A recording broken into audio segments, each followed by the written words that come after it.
Jong Hilario at Vong Navarro, inokray ng todo si Kimi sa sobrang pagiging pretty.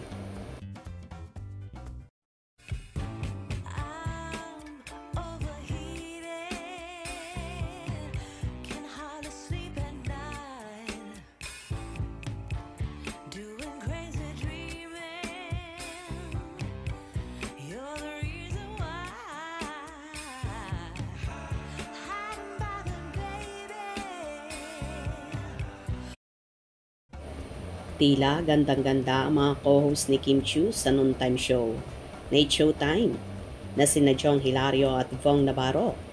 Inokray at pinuri ng todo ni na Jong at Vong ang dalaga dahil so pretty at napakaganda ng outfit na akalain mo daw na si Jennie Kim, ang K-pop star na isa sa hinahangaan ni Chinita Princess. Kuya tayo. Bakit? Bakit, boy? Bukod sa pang BTS mong outfit. Kala ko kasi katabi natin si Jennie. Wow! Grabe naman, Jennie! Alam mo, kanina ko pa talaga to sinasabi na ako talaga si Jennie. Hello everyone, Stream Drum, new single. Grabe, galing ang mata ni Jennie Buendia. Isa yun!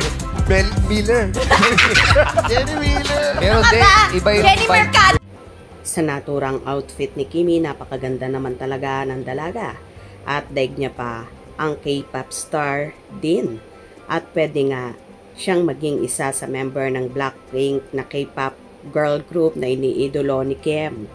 Lalong higit si Jennie Kim, kung saan ipinopromote pa ni Chinita Princess ang bagong album ng K-pop star.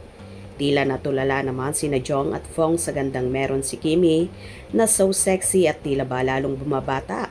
Kaya naman lalong inaasar ang dalaga na lalong gumaganda kapag in love. Well, kita naman kay Kim Chiu ang kakaibang glow at pagiging fresh at halata mo talagang totally in love. Kay Paolo Avellino nga ba? Siyempre, may iba pa ba? Alam naman ng lahat na may relasyon na ang dalawa. Ayaw lang nilang umamin pa sa publiko na kahit nga ang mga co-host ni Kim sa It's Showtime ay kalat na ang pagkakamabutihan ng dalawa, kaya malimit ngang inookray ng mga TV hosts ang dalaga. Kalimitan din ay sinusundo at inihahatid ni Paolo si Kim sa naturang noontime show. Kaya naman, minsan tumatago ang aktor para hindi siya makita at hindi sila pagchismisan ni Chinita Princess. Umami na kasi kayo para hindi na kayo nagtatago at for sure, mas magiging maligaya ang mga tagahanga nyo. Hope you enjoyed. Please subscribe for more info.